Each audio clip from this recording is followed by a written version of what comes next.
ஒரு அழகான மேஜிக்கல் ஃபாரஸ்ட்ல கிறிஸ்டல்னு ஒரு சின்ன பட்டர்ஃப்ளை பறந்துச்சு. ஆனால் மற்ற பட்டர்ஃப்ளைங்க மாதிரி கலர்ஃபுல் விங்ஸ் இல்லை. அதோட விங்ஸ் டிரான்ஸ்பரண்ட்டாக இருந்துச்சு. டெய்லி கலர்ஃபுல் பட்டர்ஃப்ளைஸ் பறக்கிறத பார்த்து நான் மட்டும் ஏன் இப்படின்னு சோகமாக எழுதுச்சு.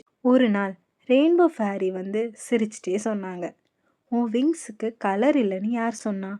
அப்படி சொல்லிட்டு ஃபேரி ஒரு மேஜிக்கல் ரெயின்போ லைட்டை கிறிஸ்டல் மேலே அனுப்புனாங்க. அடுத்த நிமிஷம் கிறிஸ்டலோட டிரான்ஸ்பரண்ட் விங்ஸ் ரெயின்போவோட எல்லா கலர்ஸையும் ரிஃப்ளெக்ட் பண்ண ஆரம்பிச்சிடுச்சு. எல்லா பட்டர்ஃப்ளைஸும் அதை பார்த்து ஆச்சரியப்பட்டாங்க. அப்போது ரெயின்போ ஃபேரி சொன்னாங்க, நீ மற்றவங்க மாதிரி இல்லை, அதுதான் உன் பெரிய அழகு. உங்களோட யூனிக்னஸ் தான் உங்களோட கிரேட்டஸ்ட் பியூட்டி. கம்பேர் பண்ணாமல் உங்களை நீங்களே அட்மையர் பண்ணுங்கள்.